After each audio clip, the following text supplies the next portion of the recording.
Maine politicians, including Governor Janet Mills and Senator Susan Collins, weighed in on what a Supreme Court decision to strike down Roe v. Wade will mean. We'll hear from them in just a moment. But first, the people on the front lines here in Maine on both sides of the abortion divide. We get that from News Center Maine's Jackie Mundry. It was really disheartening to see, but not unsurprising. Nicole Clegg of Planned Parenthood says her organization has been preparing for the potential overturn of Roe versus Wade since Brett Kavanaugh was confirmed to the court, but adds that nothing has changed yet. It's important to note that abortion is safe and legal today. Karen Vachon is the executive director of Maine Right to Life. We protect and uphold the sanctity of human life from womb to tomb. She says that despite what pro-choice advocates say, polling she's seen says 50% of Mainers don't believe in abortion. She adds that overturning Roe versus Wade would be good for Maine. We are one of 4 states that actually has more deaths per year than births. And sadly, we abort over 5 babies a day in the state of Maine. If Roe versus Wade is in fact overturned, abortion rights will be up to each individual state. So that makes state law, state constitutions much more important. Dimitri Baum is the dean at UMaine Law.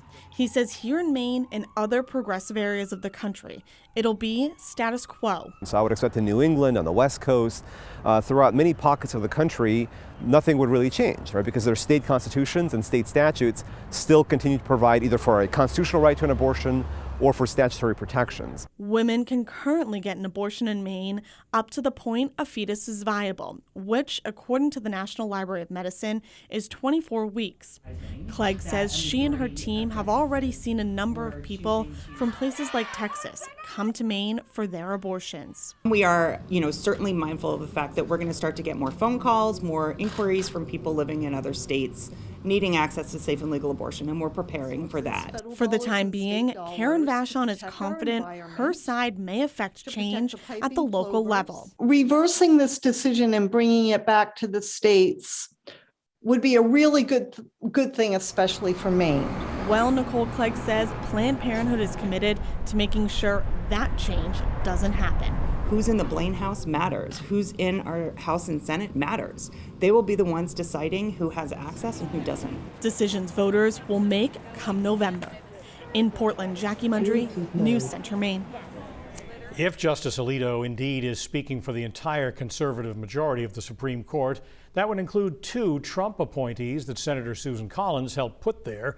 Justices, she said, indicated to her that Roe v. Wade was settled law. The first was Neil Gorsuch, appointed in 2017. A year later, Brett Kavanaugh, who, in a meeting with Collins in her office prior to his confirmation hearings, assured her that he saw no reason for Roe v. Wade to be struck down by the nation's highest court. This morning, Capitol Hill reporters tried to get Senator Collins to comment on the leaked Alito opinion. Senator Collins.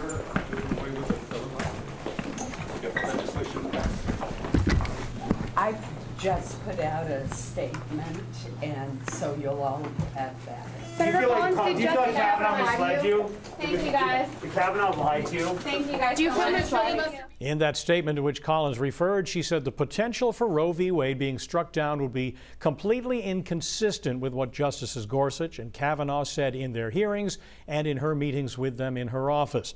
But the senator says she's waiting to see what each justice's opinion is when the court officially announces its ruling in the case.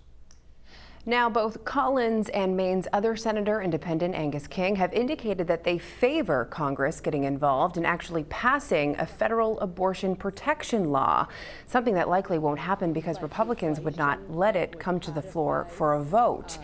In a statement sent out this afternoon, King said that while it's not yet known what the court's final ruling on the Mississippi case will be, Congress must be prepared to take action to enshrine Roe v. Wade into federal law.